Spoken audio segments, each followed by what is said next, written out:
지금 이 시각 여러분들이 주목하는 뉴스 만나보겠습니다.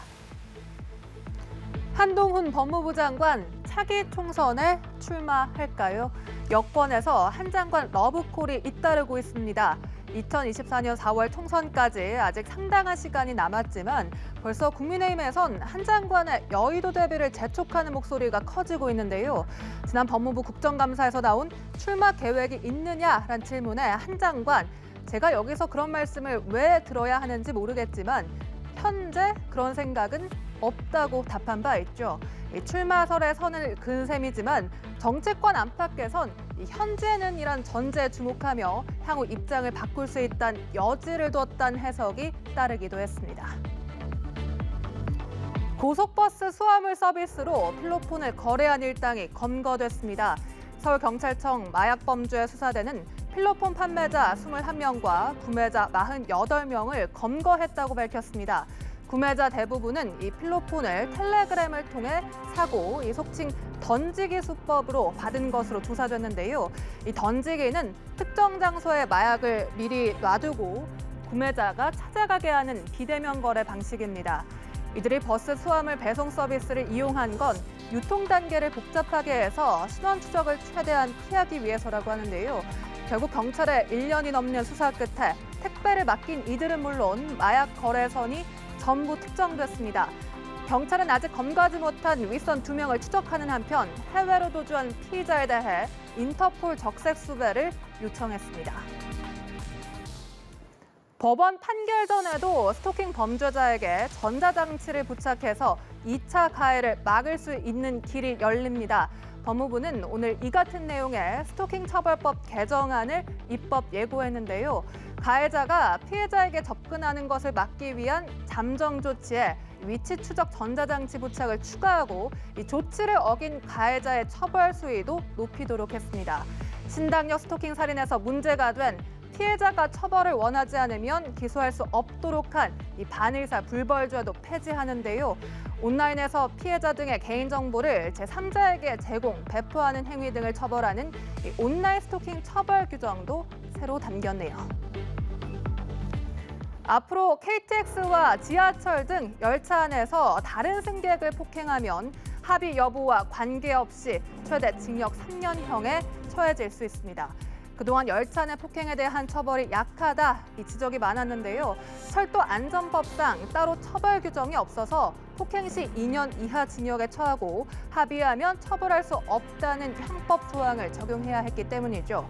이에 국토부가 철도 안전법을 개정해 처벌 수준을 강화한 겁니다.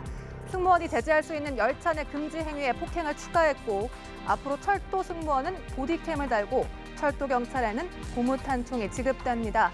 또 철도 경찰 인력 자체도 늘리고 열차 내 CCTV도 더 많이 설치할 예정입니다. 이 소식은 최덕재 기자가 전해드립니다. 지난 8월 함께 탑승한 어린이가 시끄럽게 한다며 한 남성이 달리는 KTX 열차 안에서 폭언을 하고 이를 제지하는 승객에게 발길질을 했습니다. 작년 12월엔 KTX에서 무임승차가 적발된 남성이 승무원을 협박하고 폭행하기도 했습니다.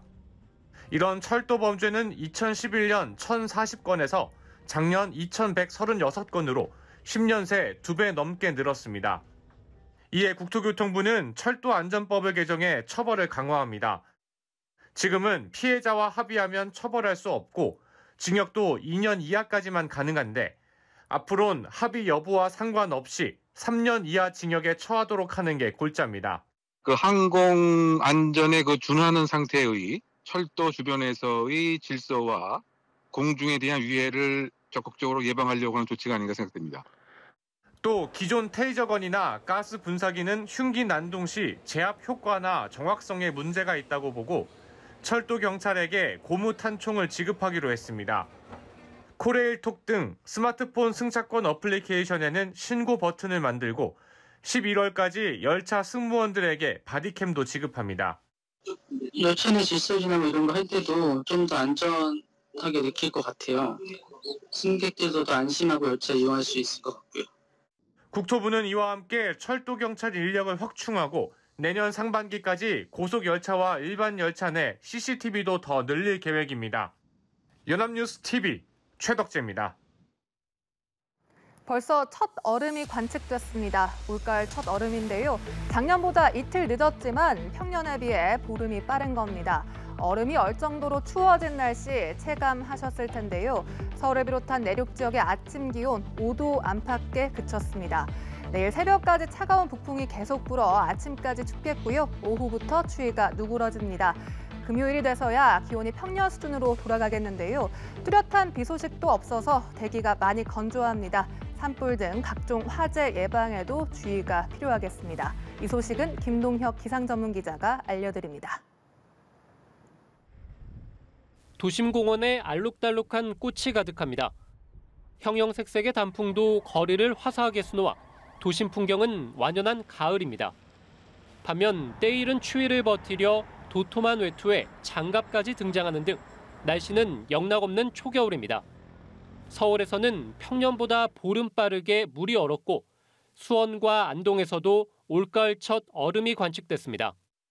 전북 무주군 설천봉의 아침 기온은 영하 4.7도까지 떨어져 전국 최저를 기록했습니다.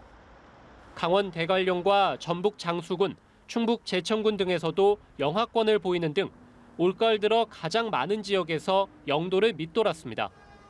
주초부터 이어지고 있는 때이른 초겨울 추위는 북서쪽에서 세력을 확장한 차가운 대륙 고기압으로부터 영하 20도 안팎의 한기가 흘러내려와 만들어졌습니다.